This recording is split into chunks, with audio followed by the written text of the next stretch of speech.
Muitas pessoas têm algumas dúvidas sobre o glúten.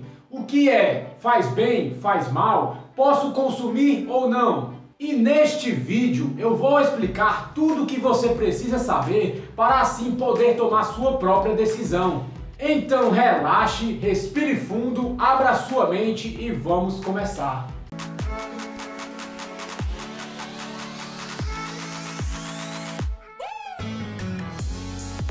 Opa, tudo bem? Caso você não me conheça ainda, eu me chamo Bruno Shoa, eu sou nutricionista e também um estudante de ciência nutricional. Eu leio muitos livros e também muitos artigos científicos para poder te trazer o que há de mais atual no campo da nutrição hoje em dia para a sua saúde, emagrecimento e estilo de vida.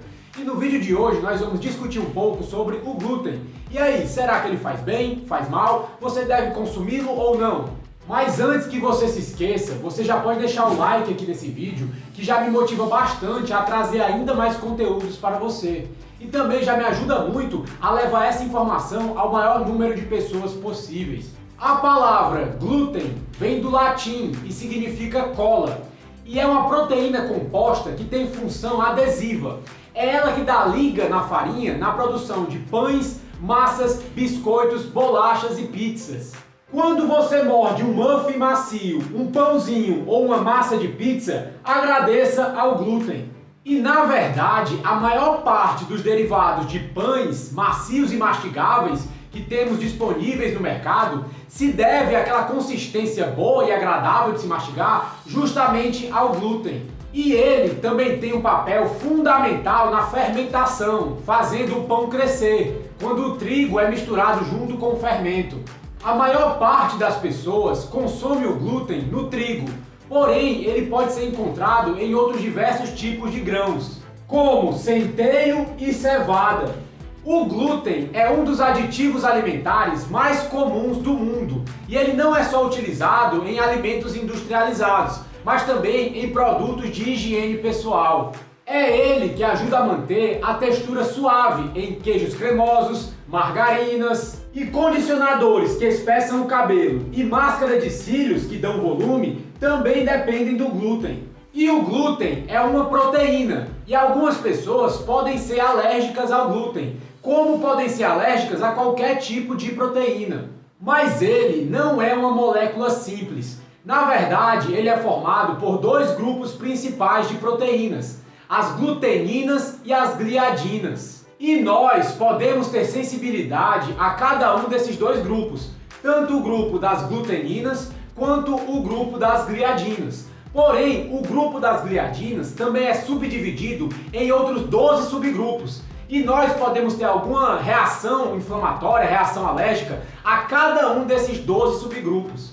E a maioria das pessoas, quando o assunto é sensibilidade ao glúten, afirmam que não tem doença celíaca, pois já fizeram um exame e o exame não deu nada.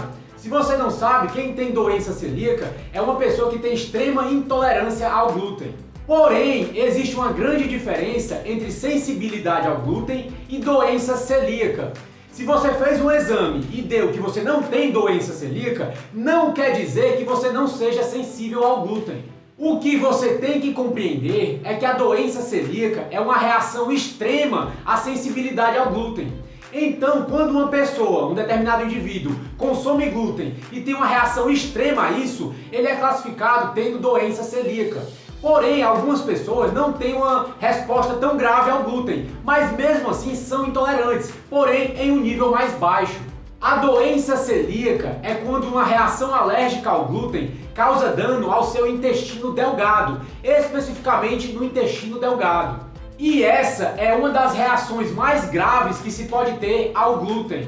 A estimativa é que uma pessoa em cada 200 tenha doença celíaca. Porém, essa probabilidade pode ser de 1 em 30, vendo que muitas pessoas não são diagnosticadas. E o número de pessoas vulneráveis a essa doença, considerando apenas a nossa genética, pode ser uma pessoa em cada 4. Pessoas que têm descendência norte-europeia são particularmente mais suscetíveis a essa doença. E como eu afirmei mais cedo, você também pode ser portador de uma versão mais leve da intolerância ao glúten.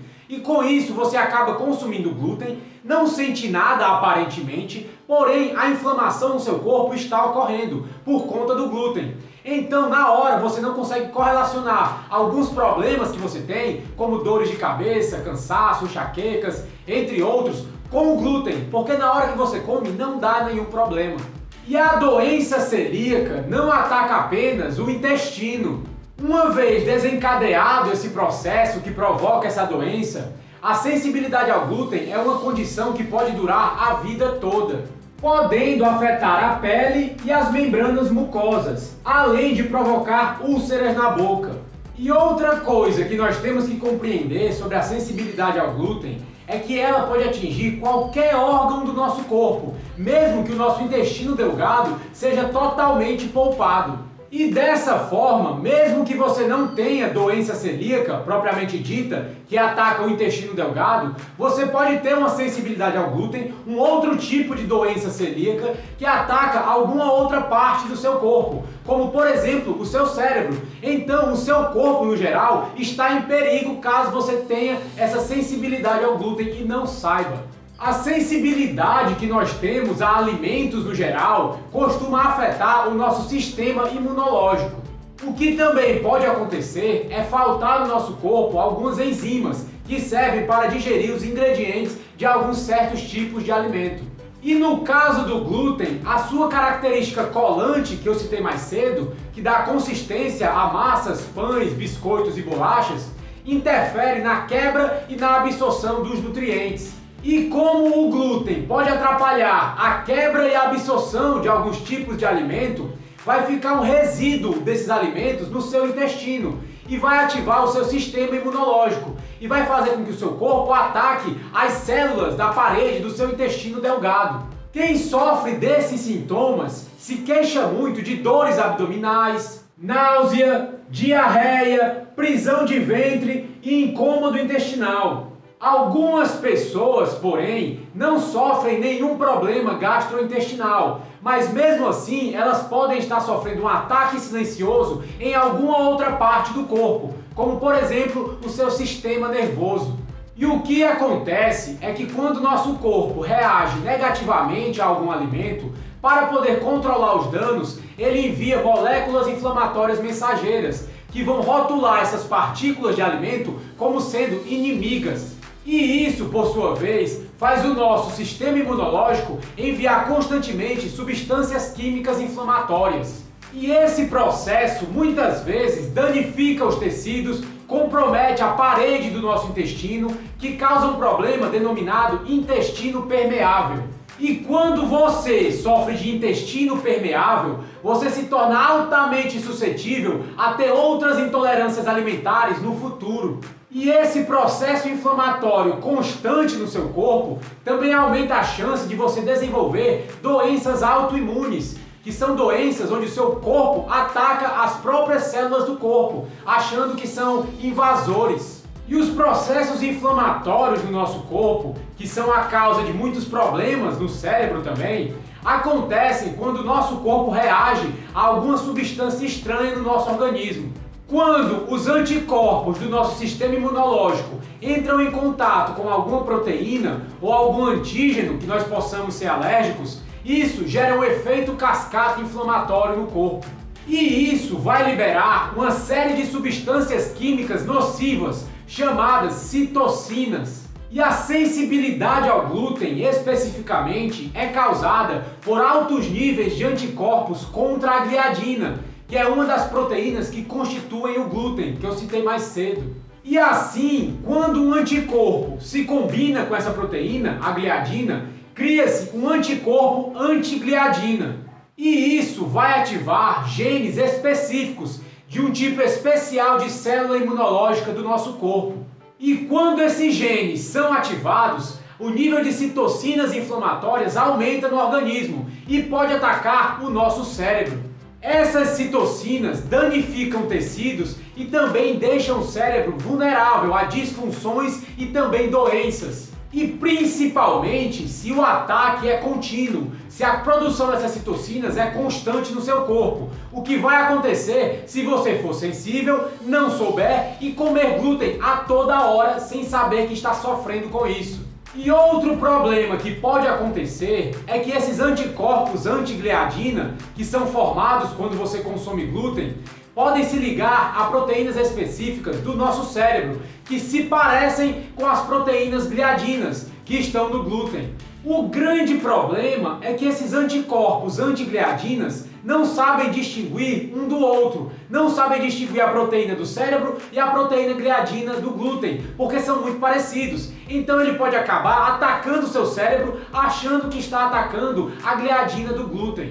E já fazem décadas que isso foi descoberto. E quando isso acontece, gera a formação de mais citocinas pró-inflamatórias. Considerando tudo isso, não é de se surpreender que altos níveis de citocina seja frequentemente encontrado em pacientes que tenham Alzheimer, Parkinson, esclerose múltipla e até mesmo autismo.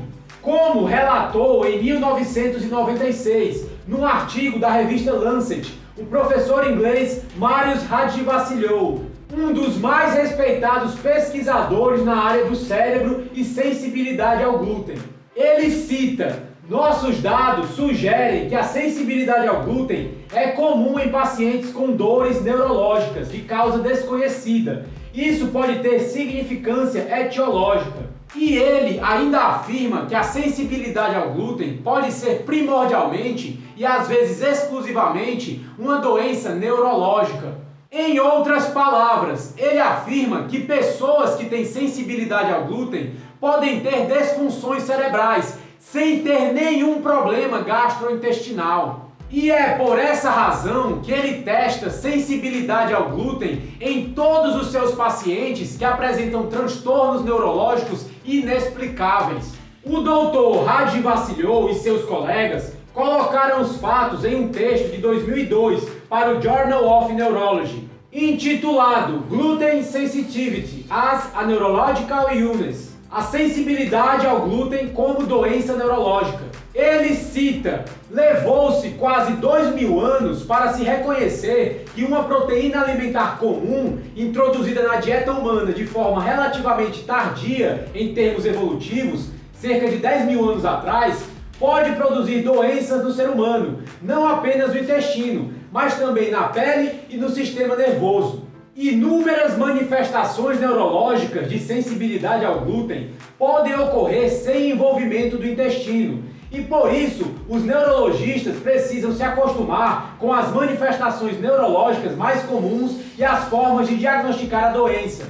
Então, veja que a sensibilidade ao glúten pode ser melhor definida como uma reatividade imunológica aumentada em pessoas que são geneticamente suscetíveis. E pessoas que têm sensibilidade ao glúten não necessariamente vão ter problemas gastrointestinais. E nós podemos concluir que é um conceito historicamente errado definir a sensibilidade ao glúten como uma doença própria do intestino delgado. Mas antes de mais nada, caso você ainda não seja inscrito nesse canal, se inscreva para sempre que saírem vídeos novos, você ficar sabendo. E você também pode estar me seguindo no meu Instagram, @brunoshoa.nutri. Lá eu dou dicas de como você pode emagrecer de uma forma mais fácil e mais rápida, enquanto ganha saúde no processo. E se por algum acaso você quiser um conhecimento ainda mais aprofundado sobre alimentação e nutrição, você também pode estar seguindo o meu grupo no Telegram. O nome do grupo é Nutrição Otimizada. Lá eu mando áudios e trechos de livros que eu leio de vez em quando, com os assuntos mais atuais no campo da nutrição hoje em dia. Mas aí você pode se perguntar: se o glúten é tão ruim assim, como é que nós conseguimos sobreviver durante tanto tempo consumindo ele? A resposta é que o glúten que nós comemos hoje não é o mesmo tipo de glúten que nós consumimos antigamente, quando os nossos ancestrais descobriram como plantar e moer o trigo. Os grãos que nós consumimos hoje não são os mesmos de antigamente, há cerca de 10 a 12 mil anos atrás, quando os primeiros seres humanos descobriram a agricultura.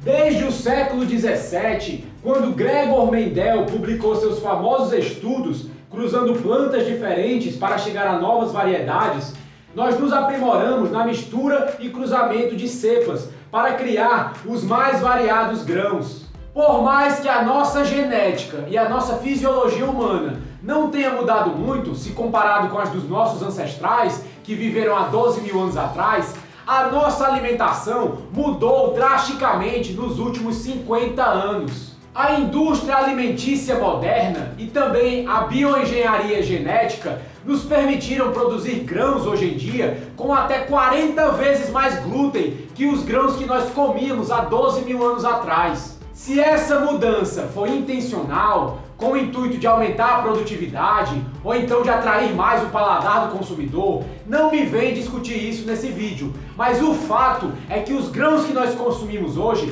têm muito mais glúten que os grãos de antigamente e são muito mais viciantes. Se você já sentiu um prazer incrível te invadindo quando consumiu uma rosquinha, um pãozinho ou um croissant, acredite, você não é o único. Desde 1970, nós já sabemos que o glúten é decomposto no nosso estômago e vira uma mistura de polipeptídeos que podem atravessar a barreira hematoencefálica do nosso cérebro. E quando esses polipeptídeos estão na nossa cabeça, eles podem aderir aos receptores de morfina do cérebro, que nos dão uma sensação de bem-estar e de prazer. E esses receptores de morfina que ficam no nosso cérebro são os mesmos receptores que se aderem a algumas drogas que causam prazer e vício. A primeira cientista a descobrir essa atividade foi a doutora Christine Ziodrow. Ela batizou esses polipeptídeos invasores do cérebro como exorfinas, abreviatura para compostos exógenos similares à morfina. E o mais interessante é que essas exorfinas podem ser barradas no nosso corpo utilizando os mesmos remédios que são usados para bloquear certos tipos de drogas, como heroína e morfina. O doutor William Davis descreve esse fenômeno no seu livro Barriga de Trigo. Ele cita: "Este é o seu cérebro viciado em trigo. A digestão gera componentes similares à morfina, que aderem aos receptores opiáceos do cérebro. Isso induz uma forma de recompensa, uma euforia moderada. E quando esse efeito é bloqueado e não se consomem alimentos liberadores de exorfina, algumas pessoas sofrem de uma abstinência perceptível e desagradável. Desse modo, veja que as pessoas que não conseguem de modo nenhum largar os carboidratos, principalmente massas, pães e produtos que contêm muito glúten, realmente podem estar viciadas nesses alimentos. E considerando tudo isso que foi dito nesse vídeo, causa alguma surpresa em você que a indústria alimentícia tente enfiar a maior quantidade possível de glúten nos seus produtos? E também te causa alguma surpresa ter tantas pessoas viciadas nesses alimentos repletos de glúten hoje em dia, que apenas aumentam os processos inflamatórios e aumentam essa epidemia de obesidade? Eu acho que não. A maioria de nós conhece e aceita o fato de que certas substâncias, como por exemplo o açúcar e o álcool, causam boas sensações no nosso corpo e isso nos induz a voltar a consumi-los. Mas e os alimentos que contêm glúten? O seu pão de forma integral ou os seus cereais instantâneos? É surpreendente a ideia de que o glúten pode mudar a nossa bioquímica e chegar até os centros de prazer e vício do nosso cérebro. E além de surpreendente, isso é muito assustador e muitas pessoas desconhecem esse fato e outras se negam a aceitar. Quando eu vejo pessoas devorando carboidratos cheios de glúten todos os dias, em várias refeições ao dia, durante vários anos, é como se eu estivesse vendo elas derramando gasolina em cima delas mesmas. O glúten é o fumo da nossa geração.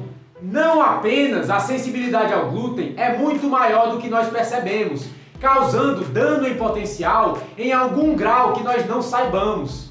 Mas o glúten se esconde também onde menos nós suspeitamos. Está em molhos, condimentos e bebidas. E até nos cosméticos, sorvetes e cremes para as mãos. Está escondido em sabonetes, adoçantes e produtos com soja. está presente em nossos suplementos alimentares e produtos farmacêuticos. A expressão sem glúten, que nós encontramos muito em alguns produtos do mercado, está se tornando tão vaga e tão sem sentido quanto orgânico ou 100% natural. E com tudo que foi dito nesse vídeo, e na minha humilde opinião, não é mais um mistério por que retirar o glúten da nossa alimentação teria um impacto tão positivo no nosso corpo e na nossa saúde. E o caso de sucesso de hoje é um dos meus pacientes, o Diego. E ele fala: Bruno, parabéns, velho, nunca me senti tão bem e rápido. Respiração, metabolismo, raciocínio e padrão de sono.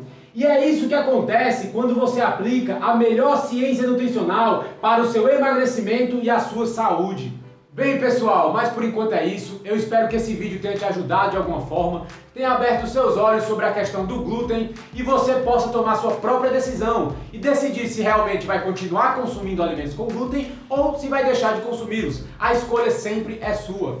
Mas por enquanto é isso, a gente se vê no próximo vídeo, um abraço e tchau!